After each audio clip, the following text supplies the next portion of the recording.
Welcome back to the deep dive. Today we are opening up a file that on the surface looks like it belongs in a museum, not a political analysis. We're talking about the House of Lords.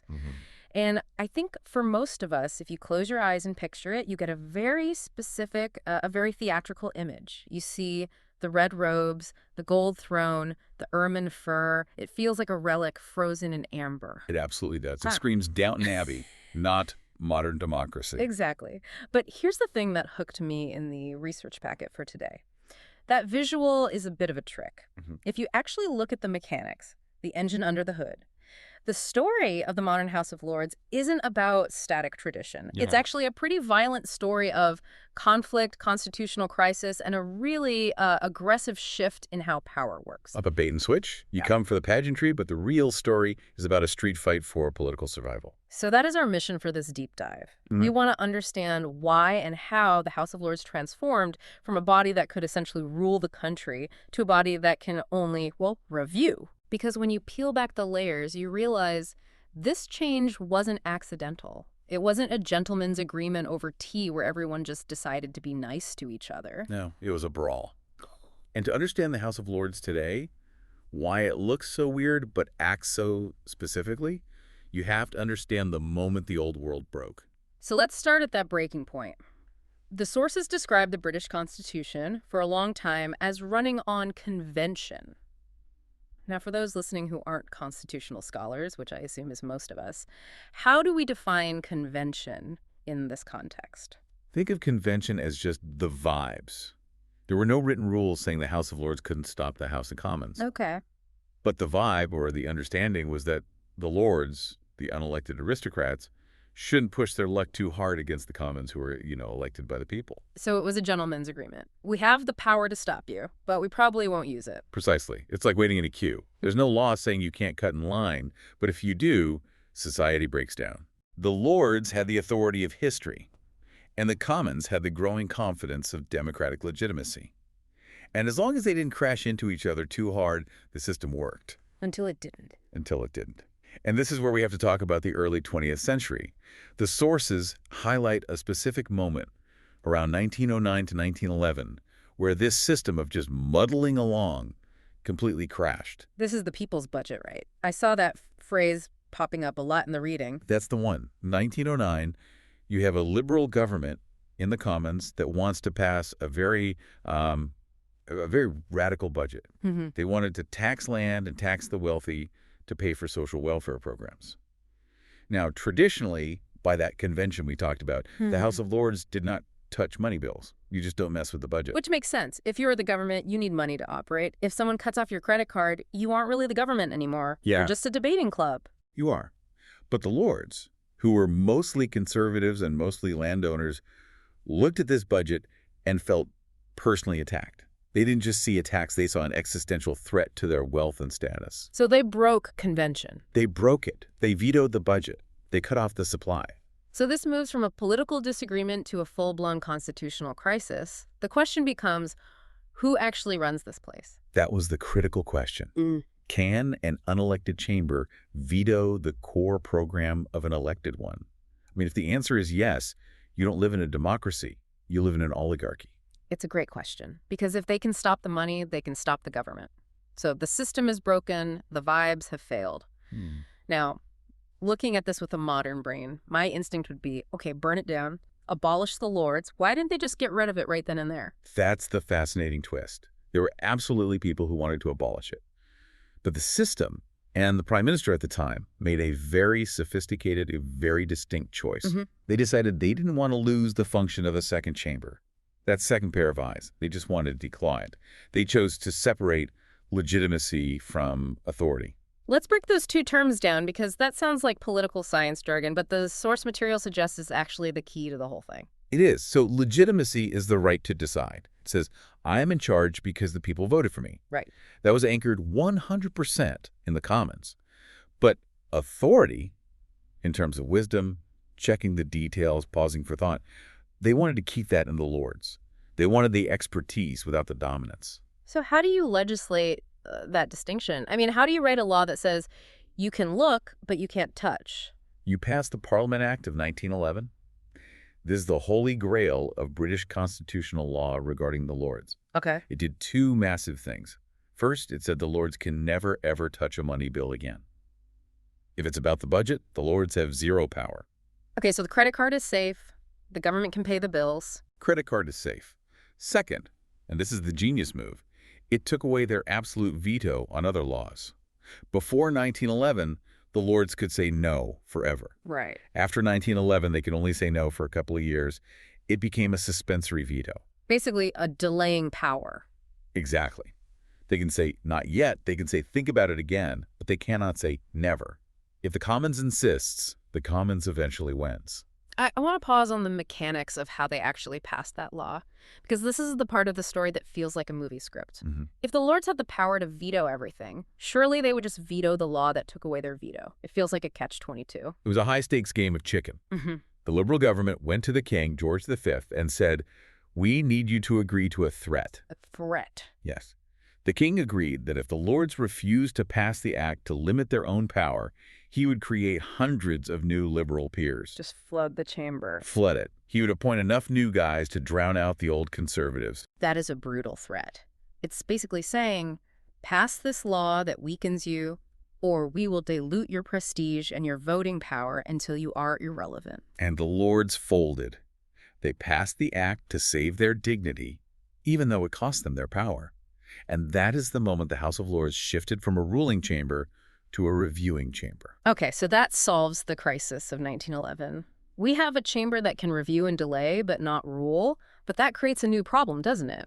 If you strip away the hard power, the ability to kill bills, what's the point of the place? You'd think it would just fade away into a nursing home for retired politicians. You would think. And for a few decades, it was a bit quiet.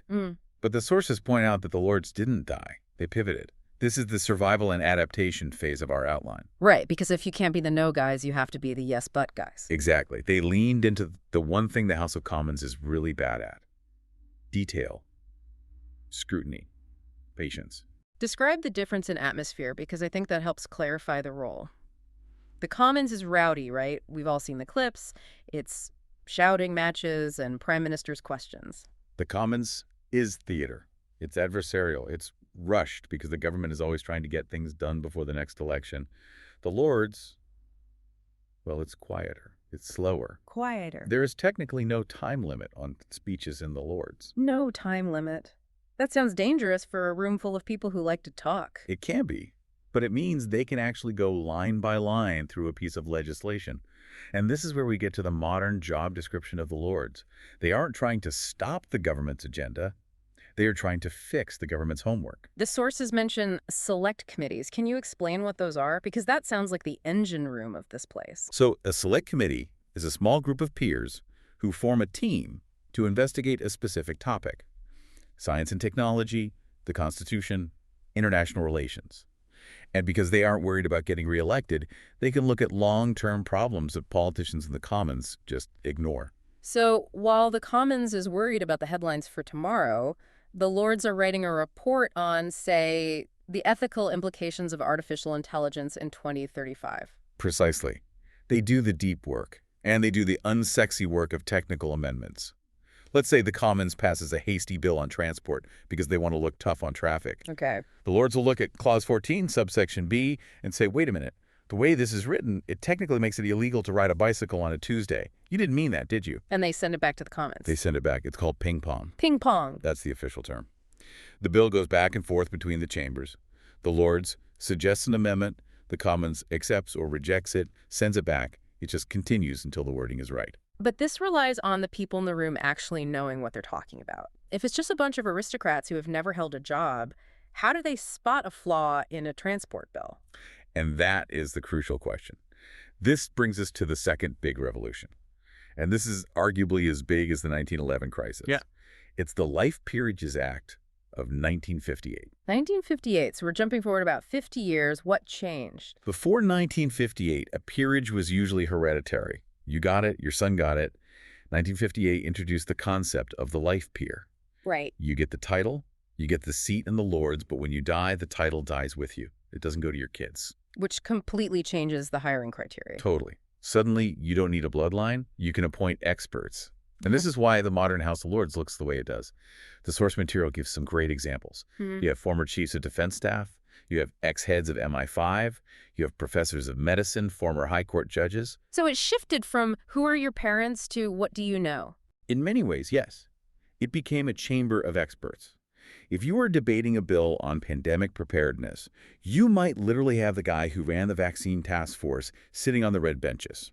That sounds incredibly valuable. I mean, compare that to the Commons, where the Minister for Health might be a career politician who was the Minister for Transport last week. Right. The Commons has generalists. They have to know a little bit about everything to talk to their constituents. The Lords has specialists. Right.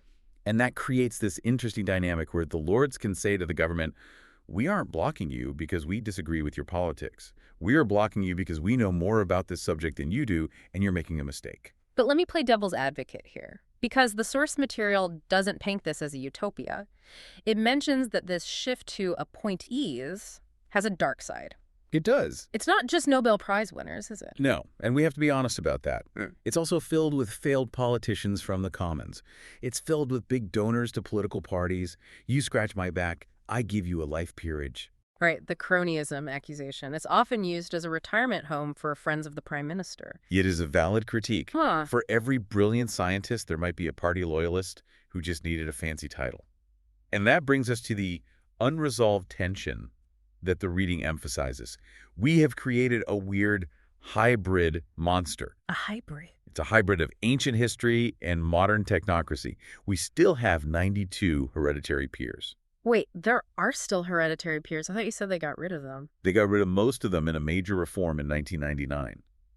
But as a compromise to get the deal done, because remember, the Lords can block things, they let 92 stay. Wow. So you have 92 people who are there because of their ancestors, sitting next to a guy who invented a life-saving drug, sitting next to a guy who gave £1 million to the Labour Party. And sitting next to a bishop? Yes, the Lord's spiritual. 26 bishops from the Church of England. The UK is one of the only countries in the world that still gives automatic seats in the legislature to religious leaders. It's a patchwork. It's like a house that has been renovated 10 times by 10 different architects who didn't look at each other's blueprints. That is the perfect analogy. And this leads to the awkward reality the source discusses. The House of Lords works in practice, but it doesn't work in theory. It works in practice, but not in theory. That is the most British sentence I have ever heard. It really is. Yeah. If you sat down today to design a democracy from scratch, you would never design the House of Lords. You wouldn't say, hey, let's have an unelected chamber of 800 people, some bishops and some aristocrats. No. But because of that evolution we talked about, that shift from rule to review, it actually performs a vital function. Because if you removed it, who checks the homework? Exactly. If you remove it, the Prime Minister and the Commons has unchecked power. In the UK system, the government usually dominates the Commons. The Lords, for all its weirdness, is often the only effective brake on the car. But the tension is that every time they use that brake, people ask, who are you to stop us? Nobody voted for you. And that is the cycle we are stuck in. The Lords is useful, but it lacks democratic legitimacy. So every time they stand up to the government threatens to abolish them or flood them with new peers. It's the 1911 threat all over again, on repeat. It feels like this system relies on the Lords having the confidence to say no, but the humility to know when to back down. It's a soft power game. They influence through argument, through shame, through delay. But they know that if they ever pushed the big red veto button too hard, they'd be signing their own death warrant. It's fascinating because it separates power from influence. The Commons has the power, they have the votes. The Lords has the influence, they have the knowledge. And institutional memory. That's another key point from the text. Governments change every 4 or 5 years. Ministers change every 18 months. Some of these peers have been there for 30 years. Right. They can say, hey, we tried this policy in 1995. It is a disaster. Here's why. The wise elders of the village. Or the nagging parents, depending on your perspective. So, looking at the summary of our sources, we have a clear narrative here. The red robes are a distraction. The real story is about a pragmatic adaptation. The British system broke in 1911, and instead of buying a new car, they just jury-rigged the engine to keep it running. And it is still running. That's the takeaway. It's messy, it's logically inconsistent, but it provides a check on power that the UK system desperately needs. It evolved from a rival to the Commons into a complement to the Commons.